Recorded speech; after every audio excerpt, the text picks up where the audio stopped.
Bonjour à tous, SB de Summers Advisors. Dans cette vidéo, nous allons vous montrer comment vous inscrire et créer une micro-entreprise sur le site de la Chambre de métiers et de l'artisanat.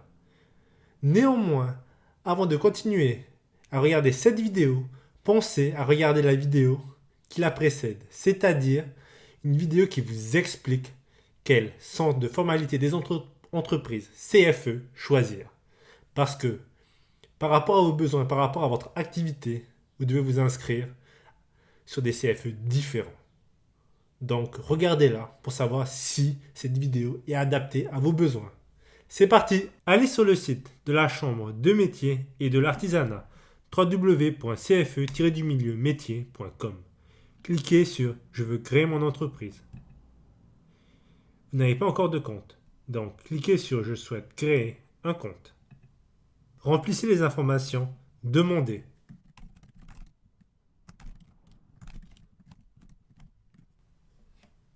Validez et continuez. Connectez-vous à l'aide des identifiants du compte que vous venez de créer. Nous, c'est Summers Advisors. Puis cliquez sur Valider et continuer. Remplissez les champs voulus, le code postal ou le département pour votre micro-entreprise. La commune, nous c'est Pau. Cliquez sur Valider et continuer. Il s'agit d'une entreprise individuelle ou il s'agit d'une société. Nous, on crée une micro-entreprise. Il s'agit d'une entreprise individuelle. Cochez cette case si vous optez pour le statut de micro-entrepreneur. Oui. Cochez cette case si vous optez pour le statut d'entrepreneur individuel à responsabilité limitée, EIRL. Alors le EIRL, qu'est-ce que c'est? Cela signifie que si on prend cette option, on ne pourra saisir que les biens que vous avez déclarés, utilisés pour votre entreprise. Il faut pour cela que vous fassiez un état descriptif des biens affectés. Vous devez remplir 2 papiers. Alors vous devez remplir ce papier et vous devez faire une déclaration d'affectation. On fera une vidéo par la suite pour vous montrer comment faire.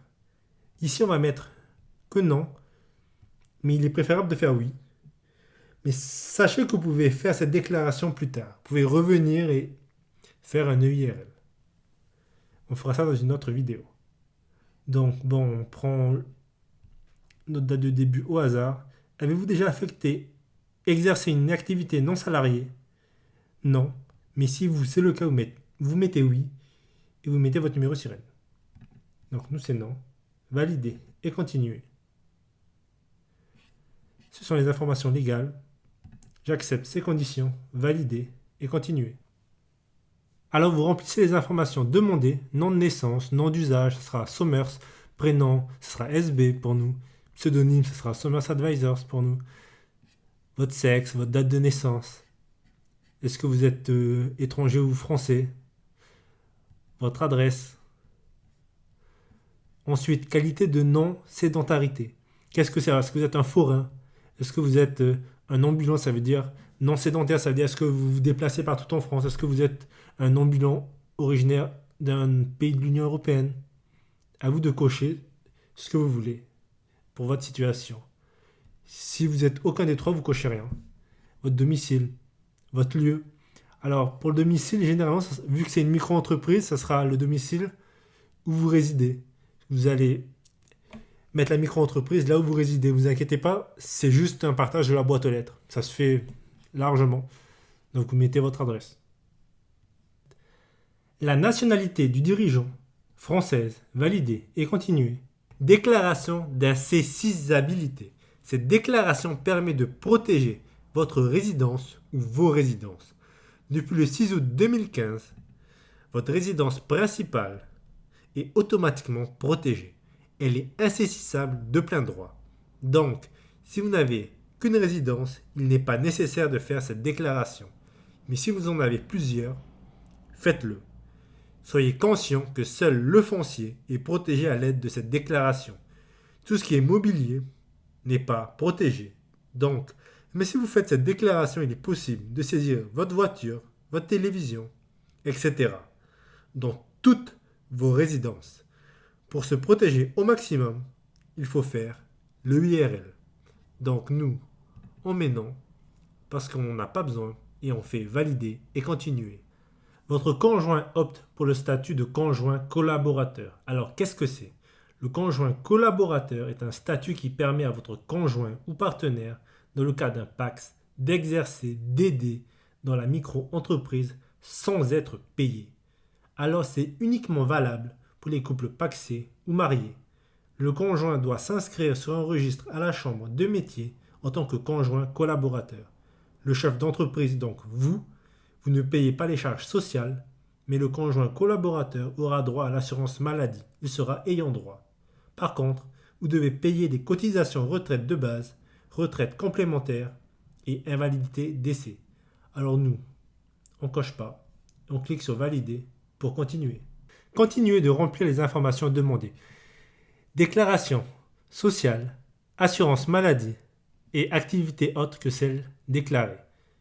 Alors généralement c'est sans autre activité, mais vous remplissez la case qui vous correspond.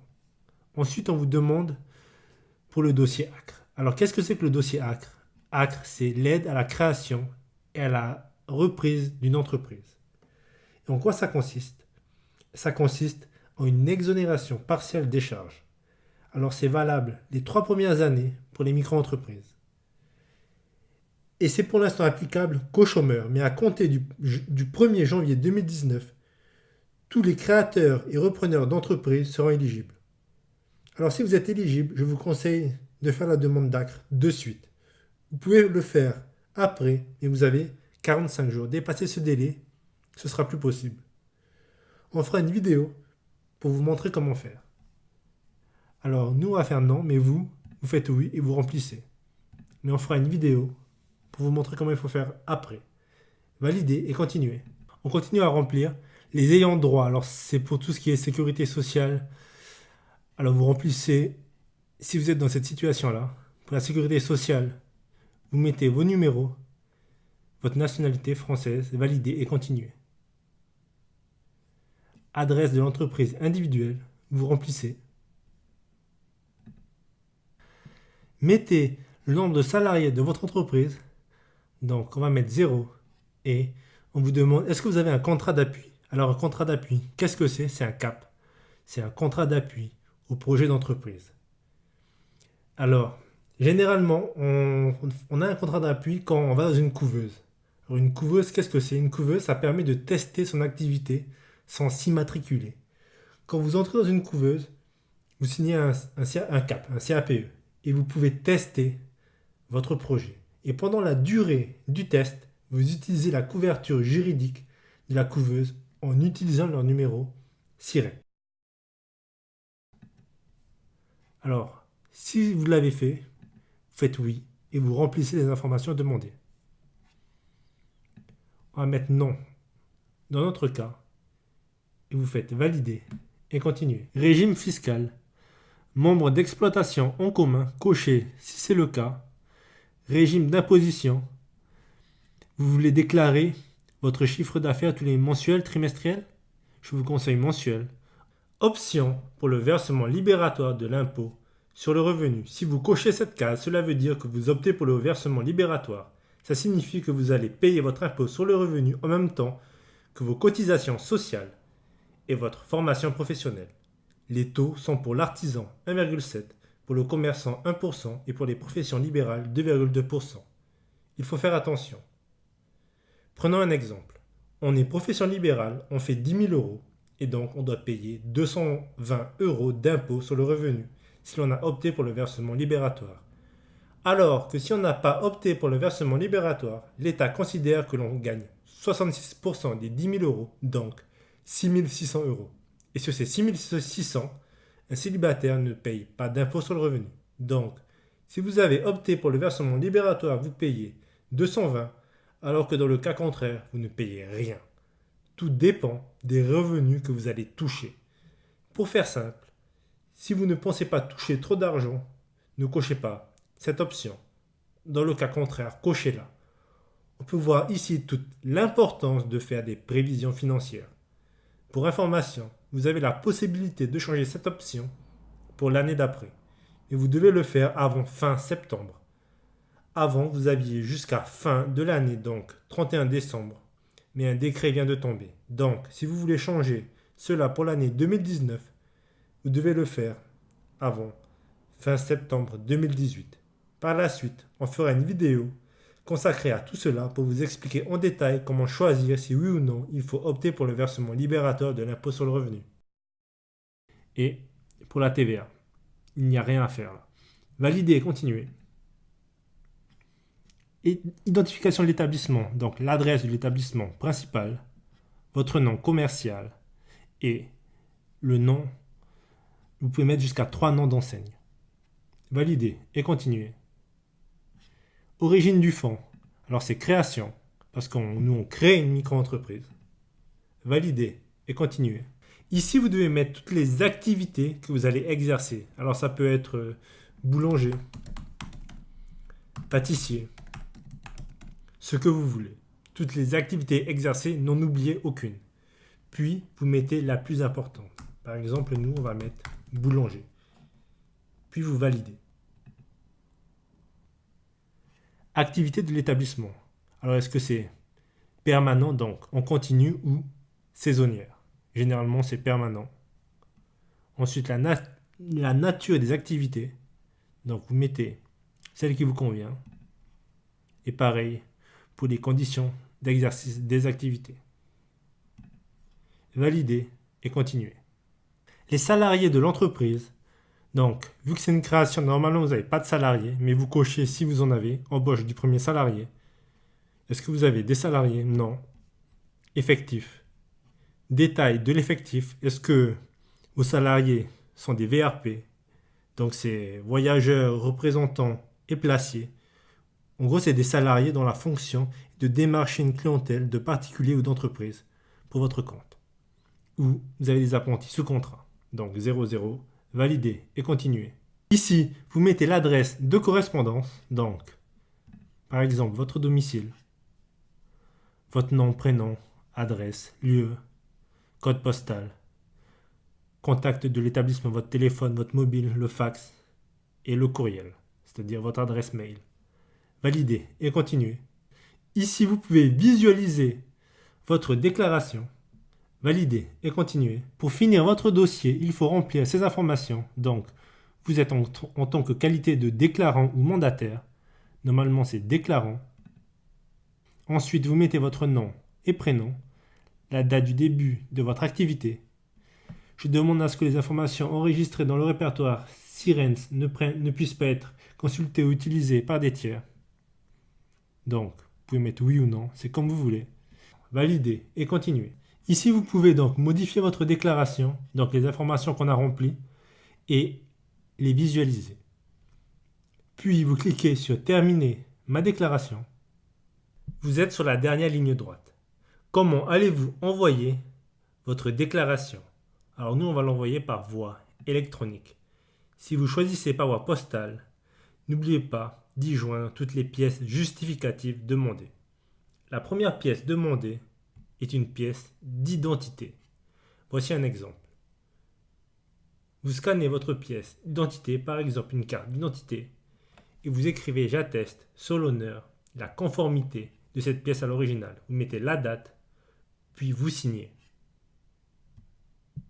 Il y a de nombreuses autres pièces justificatives à fournir. Cela dépend de ce que vous avez déclaré dans votre dossier et de la nature de votre activité.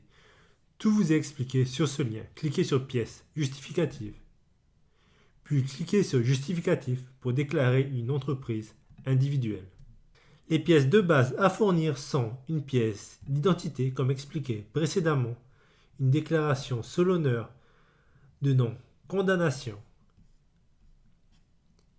une attestation de suivi du stage de préparation et vos diplômes.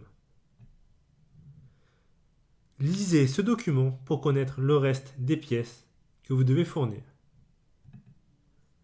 Ajoutez l'ensemble de ces pièces ici, puis cliquez pour «Je déclare sur l'honneur l'exactitude des informations de la formalité et signe en ligne la présente déclaration». Remplissez «Fais-le», la date, puis cliquez comment voulez-vous recevoir votre récépissé de dépôt et dossier de création d'entreprise. Puis cliquez sur Envoyer ma déclaration. Il ne vous reste plus qu'à attendre la réponse. Normalement, si vous avez mis toutes les pièces demandées, puis suivi nos instructions pour compléter votre dossier en ligne, ce sera bon. Et voilà, vous savez maintenant comment créer une micro-entreprise en ligne sur le site de la Chambre de métiers et de l'artisanat. Je tiens à vous remercier d'avoir pris un peu de votre temps pour regarder ce tuto et à remercier également TechGcop qui nous a aidé à le créer. Alors TechGcop, qu'est-ce que c'est? TechGcop, c'est une société qui aide à la création et à la reprise d'entreprises. Ils sont situés à Pau et à Bayonne. Merci encore et je vous dis à très bientôt pour de nouvelles vidéos.